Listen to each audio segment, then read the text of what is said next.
que todo el mundo va a interpretar como que abrieron la caja de Pandora, ¿no? Así que llevaron a esa disolución de la Unión Soviética. Y acá hay que decir que en el objetivo original de Gorbachev no estaba la disolución de la Unión Soviética, no estaba el reemplazo de ese sistema por un sistema capitalista, más bien todo lo contrario, ¿no?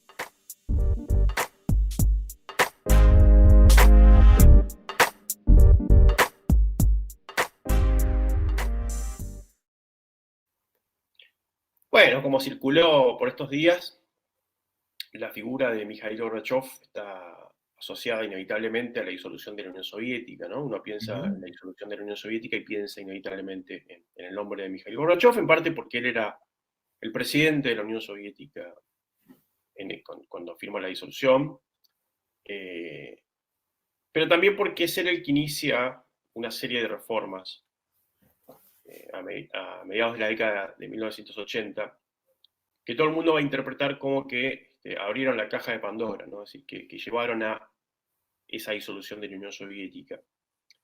Y acá hay que decir que en el objetivo original de Gorbachev no estaba la disolución de la Unión Soviética, no estaba el reemplazo de ese sistema por un sistema capitalista, más bien todo lo contrario, ¿no? Claro. En los objetivos iniciales de Gorbachev había una necesidad de reformar el sistema e introducir reformas, pero no tanto para reemplazarlo, sino para modernizarlo, es decir, para reforzarlo, para apuntalarlo, porque entendía que había toda una serie de falencias o de elementos que impedían que ese sistema funcionara correctamente o al menos de acuerdo a esos principios iniciales sostenidos en 1917. ¿No? No fue el primero Gorbachev en proponer esto, de hecho, décadas atrás, Nikita Khrushchev, también secretario general Ujú, del Partido Comunista, había intentado una serie de reformas luego de la muerte de Stalin, pero incluso ujú, antes, después de Khrushchev y antes de Gorbachev, pocos años antes, eh, Andropov, también sí. secretario general del Partido Comunista a principios de la década del 80, intenta llevar a cabo una serie de reformas. Él había sido, antes de ser secretario general del Partido Comunista, había sido durante 15 años jefe del KGB, Ujú, del servicio secreto, con lo cual él sabía todo. Digamos, ujú. era una suerte de jefe de todos los espías rusos o soviéticos. Él sabía quién mentía, quién robaba, quién pagaba coimas. Bueno, sabía que el sistema está funcionando muy mal. Y Tenía por lo las tanto, carpetas. Tenía la carpeta, tenía para repartir carpetazos para todos lados. exacto, sabía todo. Sabía todo. Pero estas carpetas las iba a usar precisamente no para chantajear a políticos, sino para iniciar esas reformas que entendía tan necesarias. Pero Andropov formaba parte de lo que algunos historiadores han llamado una gerontocracia, ¿no? Es decir, Ujú, líderes ya grandes, eh, enfermos, ¿no? Brezhnev, Andropov, Chernenko. De hecho, Andropov y Chernenko van a durar menos de 2 años en ese puesto y van a pasar más tiempo en el hospital que en el Kremlin, ¿no? De hecho, a Chernenko le van a llegar a construir como una oficina de utilería en el hospital para sacarle fotos y mostrar que estaba trabajando. Y bueno, entonces eso tiene como un límite, ¿no? Que es la propia vida de Andropov. Gorbachev pertenecía a otra generación, era mucho más joven. Se había iniciado en la política no como Chernenko, Andropov y Brezhnev bajo el estalinismo, sino que se había iniciado en la vida política precisamente con Khrushchev, ¿no? Durante los años de Khrushchev, es decir, en esa época de cierta liberalización y de deshielo. Entonces, digamos, siendo el miembro del partido, su razonamiento fue, bueno, el partido está haciendo un mea culpa, evidentemente podemos reformar cuestiones dentro del sistema. Y eso fue lo que lo llevó a definir genuinamente un proceso de reformas. A mediados de la década, él asume como secretario general en 1985 e inmediatamente comienza a plantear esta necesidad de reformas, que va a tener tres pilares, ¿no? Uno más económico, orientado a tratar de subsanar ciertas falencias que tenía el sistema, sobre todo en la organización tan estricta, verticalista y planificada, ¿no? De la economía. ahí apuntaba a relajar ciertos lazos para hacerlo más dinámico. Había un problema también en cuanto a la circulación de la información y sobre todo en cuanto a los incentivos, ¿no? Para producir, y pensar que era una economía que no había desempleo, o había lo que se conoce como desempleo encubierto, ¿no? Y todo el mundo tenía su puesto de trabajo y su salario garantizado, ¿no?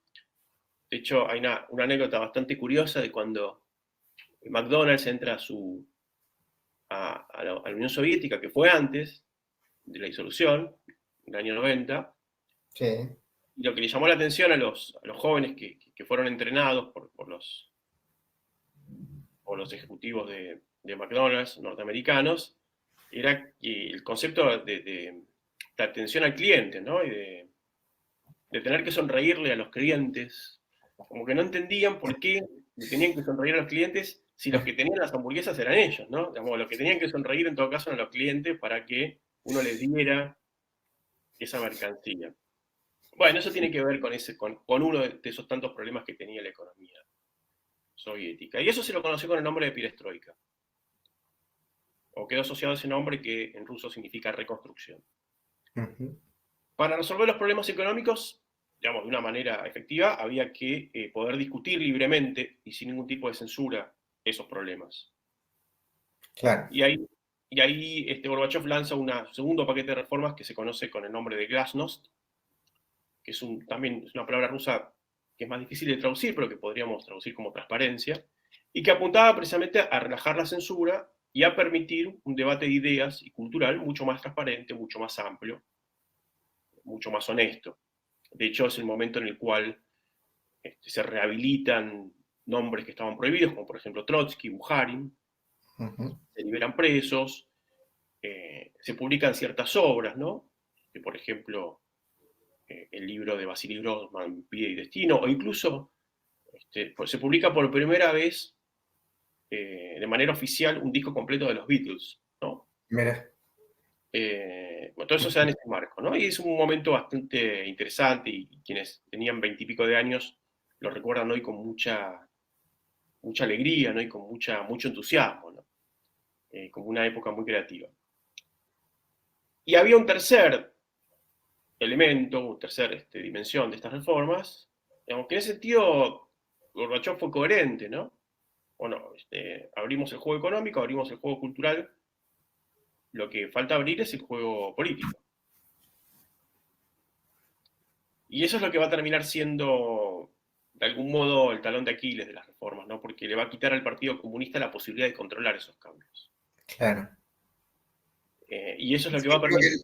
creo que él en una entrevista dice la derrota fue política. La derrota fue política. O sea, el gran problema, a su entender, digamos, fue esta apertura política que lo empezó a socavar, digamos, de los costados, ¿no? El intento de golpe de Estado, ¿no? También en el medio.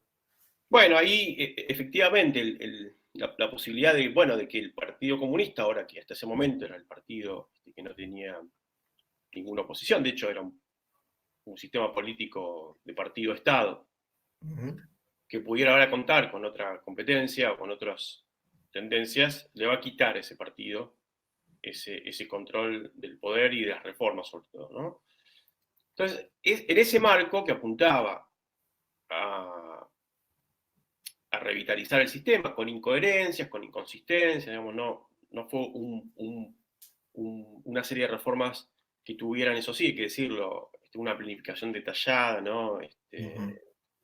Y consistente, es lo que va a permitir que surja dentro de la sociedad algo que los historiadores llaman una coalición procapitalista, es decir, distintos grupos que empiezan a ver con buenos ojos no ya tanto la profundización del sistema, sino directamente su reemplazo por uno capitalista, ¿no?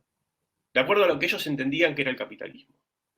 Vamos, ahí también hay una imagen muy idealizada y muy edulcorada de lo que era el capitalismo, pero se lo pintaba como una suerte de paraíso. Entonces, digamos, ahí va a haber directores de fábrica, emprendedores de la perestroika, intelectuales y miembros la burocracia, que van a utilizar esas reformas para directamente dar ese salto hacia el capitalismo, ¿no? Quien va a aglutinar como figura política a esa coalición va a ser Boris Yeltsin, ¿no? Que después va a terminar siendo el primer presidente de Rusia. De modo que, para volver al principio, efectivamente Gorbachev queda asociado a esa disolución de la Unión Soviética, pero, digamos, si lo entendemos en el contexto, él simplemente dio lugar a una serie de reformas que después, bueno, distintos actores las utilizaron con otros fines, y que nos muestran también que el cambio histórico no siempre, y sobre todo los cambios importantes o significativos de la historia, no siempre son tan radicales ni tan Claro. violentos, ¿no? Acá se trató, fíjate, se pasa a un sistema de propiedad comunista o estatal a uno capitalista, prácticamente sin violencia, de manera relativamente pacífica, y en donde una vieja élite comunista se termina reconvirtiendo en una nueva clase dominante capitalista, ¿no? De hecho, si vos ves los nombres y los apellidos de Claro, quienes... eso te iba a preguntar, esa burocracia, digamos, ¿no? Que se va a reconvertir se termina reconvirtiendo en estos grandes, digamos, conglomerados capitalistas en la Federación Rusa, ¿no? Posterior. Sí, Totalmente, si vos ves quiénes van a ser esos nuevos ricos rusos, claro, eran los que anteriormente habían tenido posiciones importantes dentro del entramado burocrático soviético, ¿no? Entonces ahí lo que tenés es que la paradoja, ¿no? De que los que claro, introdujeron al capitalismo fueron los comunistas. claro.